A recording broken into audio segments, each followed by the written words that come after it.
Hello all.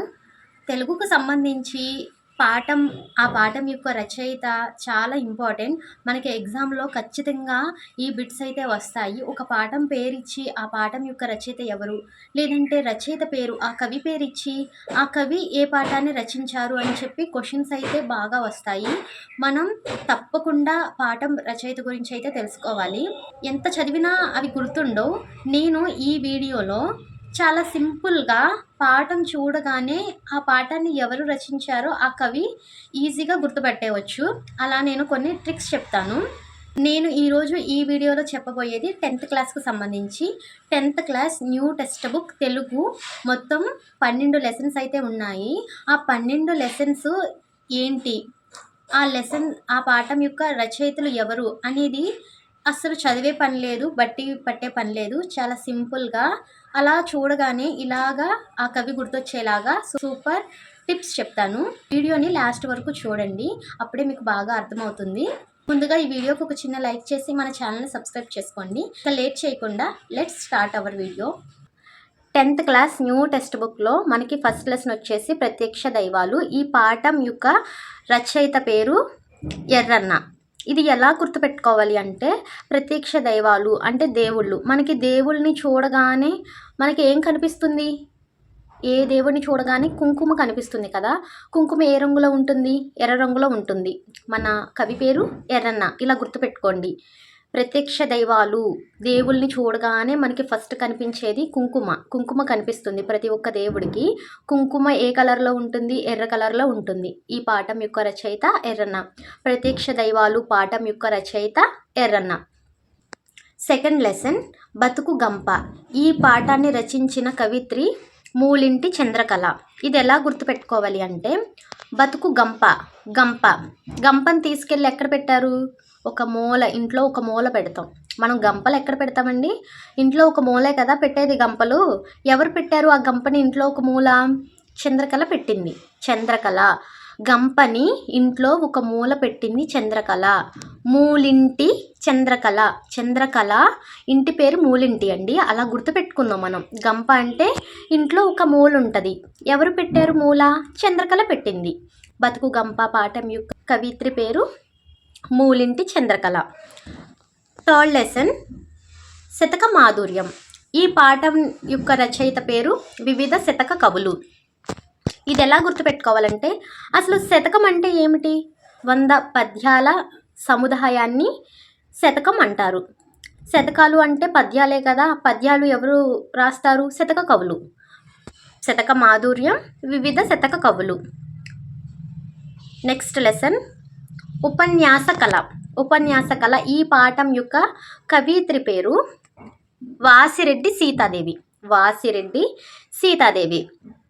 ఇది ఎలా గుర్తుపెట్టుకోవాలి అంటే, ఉపన్యాసం అంటే అసలు ఏమిటి? ఉపన్యాసాలంటే సభలు. ఆ సభల్లో ఏం చెప్తారు? ఉపన్యాసం ఏమిస్తారు? ఏదైనా ఒక విషయం గురించి వివరంగా క్లుప్తంగా చెప్తారు. అందరికీ అర్థమయ్యేలాగా చెప్తారు. దాన్నే ఉపన్యాసం అంటారు. ఇలాగ అందరికీ అర్థమయ్యేలాగా చెప్పే కళ ఎవరికుంది? ఉపన్యాస కళ ఎవరికుంది?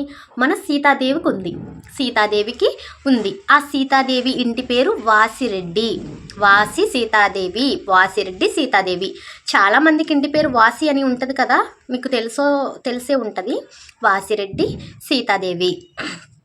నెక్స్ట్ లెసన్ జెనిన్ వాలా బాగ్. ఈ పాఠం యొక్క రచయిత పేరు ఉమర్ ఆలీషా.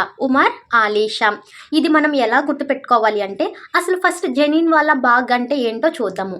జెనిన్ వాలా బాగ్ అంటే పంజాబ్ రాష్ట్రంలో ఒక ఉద్యానవనం. జెనిన్ వాలా బాగ్ అంటే అది ఒక ఉద్యానవనం, పార్క్ అన్నమాట. అయితే ఈ పార్క్ని చూడడానికి వెళ్ళింది ఎవరు? ఉమర్ వెళ్ళాడు. ఉమర్ అనేది ఒక పేరు. ఉమర్ వెళ్ళాడు. ఈ జెనిన్ వాలా బాగ్ని చూడడానికి ఉమర్ వెళ్ళాడు. ఆ ఉమర్ ఇంటి పేరు ఆలీషా. జెనిన్ వాలా బాగ్ అంటే ఒక పార్క్, ఉద్యానవనం. దాన్ని చూడడానికి వెళ్ళింది ఉమర్ ఆలీషా. అలా గుర్తుపెట్టుకుందాం. తర్వాత పాఠం ప్రకృతి సందేశం. ఈ పాఠం యొక్క రచయిత పేరు వైసీపీ రెడ్డి. ఇది ఎలా గుర్తుపెట్టుకోవాలి అంటే, ప్రకృతి సందేశం. అసలు సందేశం అంటే ఏమిటి? సందేశం అంటే సమాచారం, ఏదైనా ఒక విషయాన్ని చెప్పడం. లేదా వాళ్ళకు చేరేలాగా చేయడం, దాన్ని సందేశం అంటారు. ఏదైనా ఇక్కడ ప్రకృతి సందేశం అంటే ప్రకృతి సమాచారాన్ని ఇస్తుంది, ప్రకృతి సందేశాన్ని ఇస్తుంది. ఎవరికి ఇస్తుంది? వైసీపీ పార్టీ వాళ్ళకి ఇస్తుంది. అలా గుర్తుపెట్టుకుందాం, వైసీపీ రెడ్డికి ఇస్తుంది. ఆయన అందరికీ చెప్తున్నాడు. ప్రకృతి సందేశం ఎవరికి ఇస్తుంది? వైసీపీ పార్టీ వాళ్ళకి ఇస్తుంది, వైసీపీ రెడ్డికి ఇస్తుంది. ఆ వైసీపీ రెడ్డి అనే అతను అందరికీ చెప్తున్నాడు. అలాగా ప్రకృతి సందేశం ఎవరికి ఇస్తుంది? వైసీపీ రెడ్డికి ఇస్తుంది. నెక్స్ట్ పాఠం వచ్చేసి చేయి జారిన బాల్యం. ఈ పాఠం యొక్క రచయిత పేరు శీలా వీర్రాజు. ఇది ఎలా గుర్తుపెట్టుకోవాలి అంటే, చేయి జారిన బాల్యం. అసలు చేయి జారిన బాల్యం ఏంటి, అర్థం ఏంటి? బాల్యం అంటే చిన్నతనం, గడిచిపోయిన కాలం. బాల్యం, మన చిన్నతనాన్ని బాల్యం అంటారు. చేయి జారిన అంటే కోల్పోయిన బాల్యం అని అర్థం. ఎవరు చెప్తున్నారు దీని గురించి? వీర్రాజు చెప్తున్నాడు, వాళ్ళ స్నేహితులతో చెప్తున్నాడు. ఏమని? మనం మన బాల్యాన్ని చేయి జార్చుకున్నాంరా, కోల్పోయాంరా, చేయి జారిపోయింది మన బాల్యం. మన చిన్నతనంలో మనం చక్కగా బడికి వెళ్ళే వాళ్ళం, చక్కగా ఉపాధ్యాయులు చెప్పే పాఠాలు వినేవాళ్ళం, ఇంటికి వచ్చి హోంవర్క్ చేసేవాళ్ళం, మంచిగా ఆడుకునే వాళ్ళం, చక్కగా తిరిగే వాళ్ళం. ఇవన్నీ మనం చేయి జారిపోయిందిరా మన బాల్యం, మనం పెద్దవాళ్ళు అయిపోయాము అని చెప్పి వీర్రాజు చెప్తున్నాడు, వాళ్ళ స్నేహితులతో చెప్తున్నాడు. ఆ గడిచిన బాల్యాన్ని అంతా గుర్తు చేస్తున్నాడు, మన బాల్యం చేయి జారిపోయింది అని చెప్పి. ఈ వీర్రాజు అనే అతను ఎలాంటి వ్యక్తి అంటే చాలా శీలవంతుడు. శీలవంతుడు అంటే అర్థం ఏంటి? మంచి ప్రవర్తన కలవాడు, మంచి గుణాలు కలవాడు, మంచి మనసు కలవాడు అని అర్థం. ఈ వీర్రాజు శీలవంతుడు అంటే శీలా వీర్రాజు. చేయి జారిన బాల్యం గురించి ఎవరు చెప్తున్నారు? శీలా వీర్రాజు చెప్తున్నాడు. అలా గుర్తుపెట్టుకుందాం. నెక్స్ట్ పాఠం వచ్చేసి జీవని. జీవని పాఠం యొక్క రచయిత పేరు వి చంద్రశేఖరరావు. ఈ పాఠాన్ని ఎలా గుర్తుపెట్టుకుందామంటే, జీవని అంటే అసలు మీనింగ్ ఏంటి? జీవని అంటే మీనింగు బయోగ్రఫీ అని, జీవిత చరిత్ర, బయోగ్రఫీ అని అర్థం. ఎవరి గురించి మనకి ఈ 10వ తరగతిలో ఎవరి బయోగ్రఫీ చెప్తున్నారు?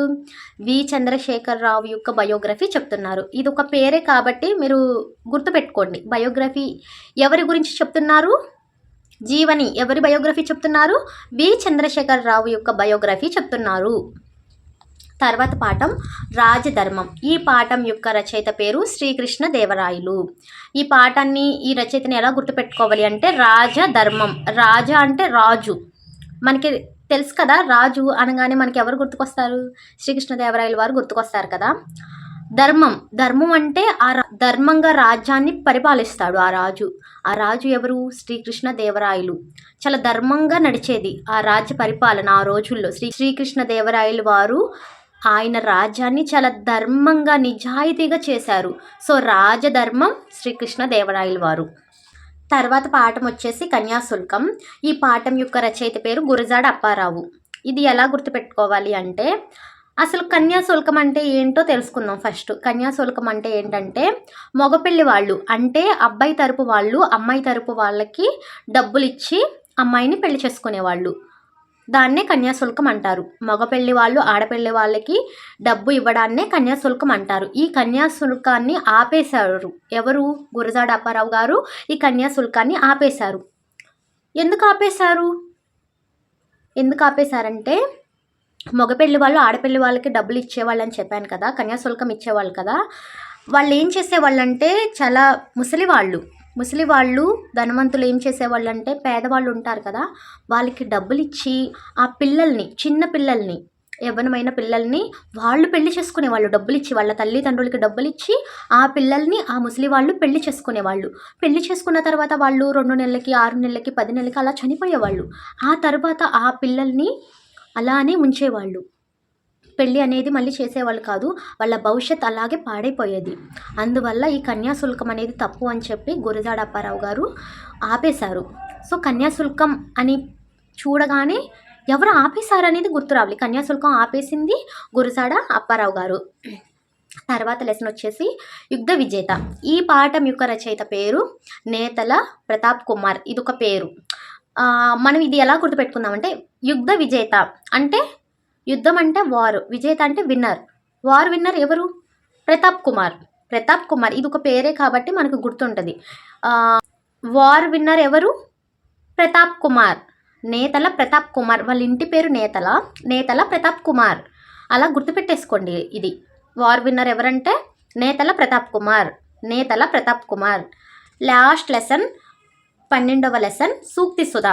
ఈ పాఠం యొక్క రచయిత పేరు గంగప్ప. దీన్ని ఎలా గుర్తుపెట్టుకోవాలి? అసలు ఫస్ట్ సూక్తి అంటే ఏమిటి, సుధా అంటే ఏంటో తెలుసుకుందాం. సూక్తి అంటే సూక్తులు అంటే మంచి మాటలు అని అర్థం. సుధా అంటే అమృతం. అంటే సూక్తి సుధా అంటే అమృతం లాంటి మంచి మాటలు.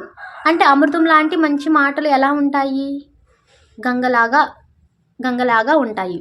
అంటే ఎలా అంటే ఎవరైనా మంచి మాటలు చెప్తుంటే మనకి వినాలనిపిస్తుంది. అలాగే గంగా నది ప్రవహిస్తుంటే చూడండి ఎంత బాగుంటుందో, అలాగే చూడాలనిపిస్తుంది. అవునా? గంగా నది ప్రవహిస్తుంటే ఎలా చూడాలనిపిస్తుందో, సూక్తి సుధా అంటే అమృతం లాంటి మంచి మాటలు చెప్తుంటే కూడా అలాగే వినాలనిపిస్తుంది.